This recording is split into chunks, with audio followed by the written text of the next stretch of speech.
بسم اللہ الرحمن الرحیم۔ السلام علیکم معزز ناظرین و سامعین۔ ذی الحج کے پہلے 10 ایام بہت زیادہ فضیلت و اہمیت کی حامل ہیں۔ ذی الحج کا مہینہ جب شروع ہو جاتا ہے تو ہمیں کیا پڑھنا چاہیے، کون کون سے ذکر و اذکار کرنے چاہیے، آج کی اس ویڈیو میں ہم یہی جانیں گے۔ صحابہ کرام رضی اللہ تعالیٰ عنہ ان 10 دنوں میں انتھک محنت کرتے تھے۔ نیک اعمال میں سے جو سب سے افضل عمل ہے وہ ان دنوں اللہ تبارک تعالیٰ کا ذکر ہے۔ نبی پاک صلی اللہ علیہ وآلہ وسلم نے فرمایا کہ کوئی دن اللہ کے ہاں ان 10 دنوں سے زیادہ عظمت والا نہیں ہے اور نہ کوئی عمل۔ ان 10 دنوں کے عمل سے اللہ تبارک تعالیٰ کو زیادہ محبوب ہے، یعنی نہ دن ان دنوں سے افضل ہے اور نہ کوئی عمل ان 10 دنوں کے عمل سے زیادہ افضل ہے، لہٰذا تم ان 10 دنوں میں تکبیرات پڑھا کرو۔ ذی الحجہ کا مہینہ جب شروع ہو جائے تو رسول پاک صلی اللہ علیہ وسلم کی کچھ ہدایات ہیں۔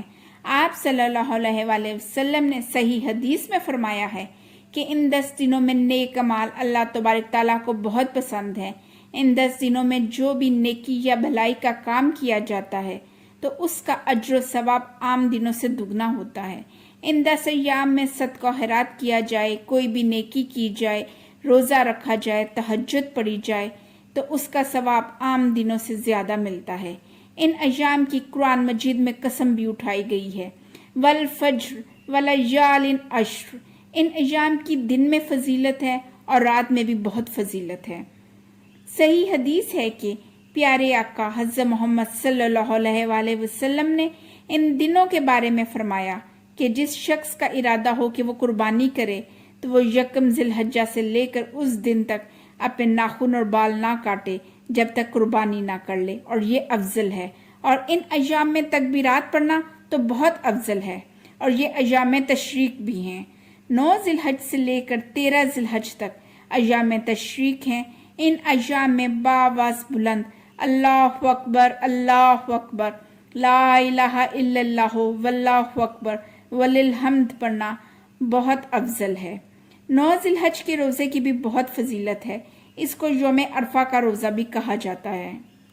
ان دنوں کے عمل میں جو سب سے زیادہ افضل ہے وہ ان دنوں میں لا الہ الا اللہ، اللہ اکبر اور الحمدللہ پڑھنا ہے، یعنی تہلیل، تکبیر اور تحمید پڑھنا ہے۔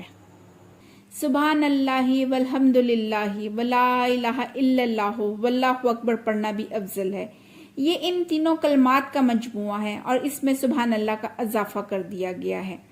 صحابہ اکرام رضی اللہ عنہ جو تھے ان میں سے حضرت ابو ہریرہ رضی اللہ تعالیٰ عنہ اور ابن عمر بازار کی طرف نکل جاتے اور دونوں تکبیرات مل کر پڑھتے اور لوگ ان سے تکبیرات سن کر تکبیر پڑھنے لگتے۔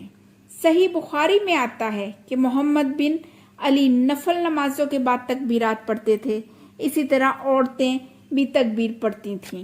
ناظرین و سامعین، اللہ تبارک تعالیٰ ذی الحجہ کے ان پہلے 10 ایام میں ہم سب کو تکبیرات و اذکار کرنے کی اور عمل صالحہ کرنے کی توفیق عطا فرمائے۔